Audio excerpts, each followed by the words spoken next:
Magic and witchcraft were once an integral part of the Scottish psyche. Everyone, from kings and queens to farmers and fishermen, knew of the dangers of black magic and worried daily about their consequences. As Christianity became more widespread in Scotland, the tales of wicked or evil magics increased, owing to the demonisation of the older beliefs and religions. It is at this time that the devil himself begins to make more personal appearances in stories, and the practitioners of these arcane arts become targeted and removed from the general populace. Today's tales tells of the evils of witchcraft, and I hope reveals to you the thinking of the time, the Witches of Delnabo.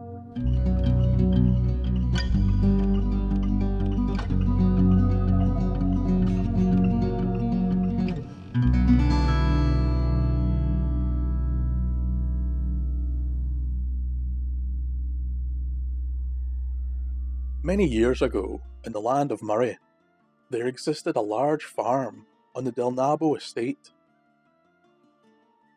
The land was so large that a single farmer could not have tended it, so it was decided that the land would be equally split between 3 married tenants. Although all 3 farmers worked tirelessly, only 2 of the allotments prospered, while the third began to dwindle into poverty. The poor man would work each day till his hands were blistered and broken, but it would make no difference to his dying land. The wives of the farmers became good friends and would on many occasions sit together while they tended to their daily chores. On one of these occasions, when all 3 women were knitting, the wife of the poor farmer would regale the others with her plight. The woman wished that she could do something to help her husband and alleviate his terrible luck. Upon hearing of the woman's woes, a wry smile appeared on the faces of the other wives, as they fired a glance between each other. "If you are truly willing to do anything," said one of the wives, "then we may be able to help," spoke the other. "If you keep our confidence and obey our instructions, then neither poverty nor want shall ever assail you." The poor wife listened with great intrigue as the woman told her what to do. She was to meet the wives at this very spot long after dark, and to conceal her leaving from her husband, the woman was to lay a broom beside him in the bed. The wives told her that if the husband was to wake, the broom would take on the guise of the wife, and the man would be fooled. It was in this way that the other wives had tricked their own husbands for many years. So it was arranged that the poor wife would meet the other women that evening just before midnight, and would accompany them upon an unknown path to future prosperity. Now before I continue with the tale, I must take you on a brief tangent about brooms, or besoms as they were known at the time. A besom was a traditional broom made from a bundle of twigs or dried heather tied to a stout pole. Obviously, they were mostly used for their intended purpose, that being general cleaning and sweeping. But in Scotland, the besom has long been linked with otherworldly powers and superstition.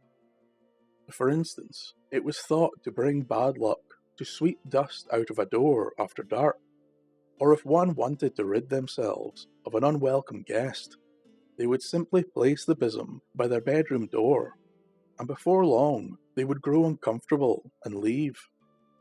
There is also a specific link between the besom and the witch that may explain the link between witches and broomsticks. Unfortunately, that subject becomes a bit too adult for YouTube's guidelines. I will, however, discuss it on the Patreon video, and if you really want to find out more, research flying ointments and besoms. Now back to the story. The poor farmer's wife was incredibly suspicious of her neighbours and feared what would happen that night, so as she returned home, the wife would immediately inform her husband of the odd conversation and the advice of the woman. Upon hearing the tale, The farmer believed the women to be involved in witchcraft, and guessed that they were trying to lure his wife into the same dark covenant. It was then he thought of a devious plan to fool the witches.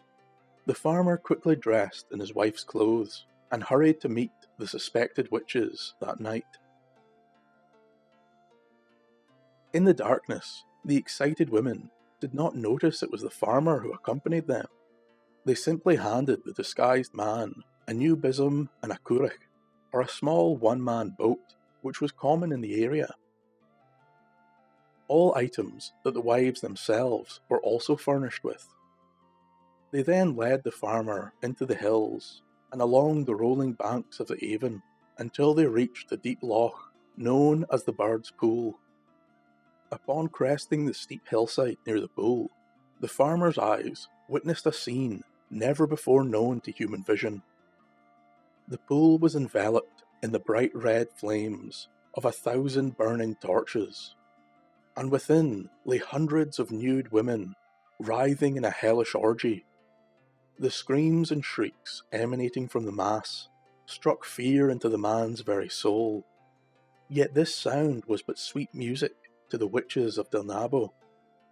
Each yell and cry produced in them a burst of unrestrained pleasure as they danced towards the unimaginable scene. The farmer was left some distance behind, and he was in no hurry to catch up.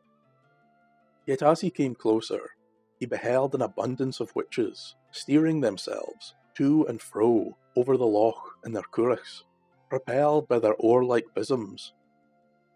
The women howled and skirled as they continued their wild debauchery. It was then the farmer beheld the beast. Directly across from where he stood rested a horrifying giant black dog. He knew instantly that this nightmarish creature was the very devil himself. The dog grinned and pawed the ground, as if joyfully reacting to the loyalty and devotion of his followers, who in turn were crying aloud his praise and devoting their unbridled pleasure to the great unholy beast.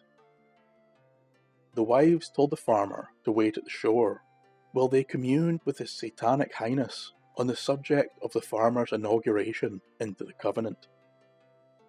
The two began to row their currachs across the loch, but the farmer had seen more than enough for one night, and as his neighbours paddled over the deepest part of the pool, the farmer threw off his guise and screamed, "Go then, in the name of the Lord!"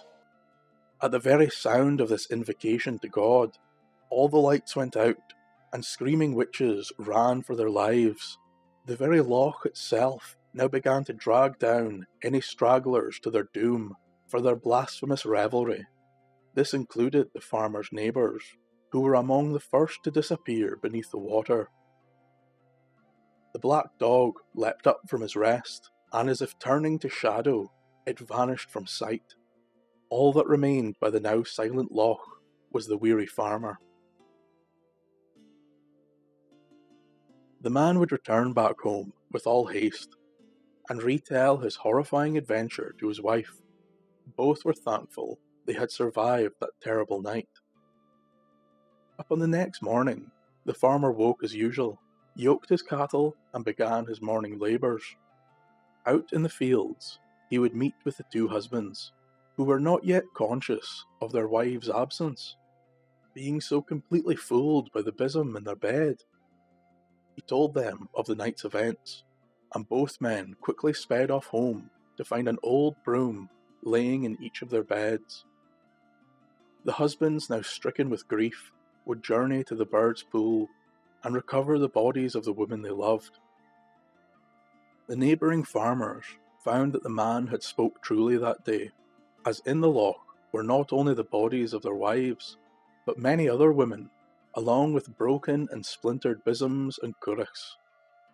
The witches were then laid to rest, in a manner befitting the time. As for the farmer and his wife, their patch of land began to prosper, now that whatever evil spells cast over it had been broken. The farmer would end his days a very wealthy man, although still scarred by the unthinkable horrors he witnessed that night, at the hands of the Witches of Delnabo. Thank you for listening, and a special thank you to my wonderful patrons for supporting the channel and allowing me to bring you these tales. Until next time, Slán Живá.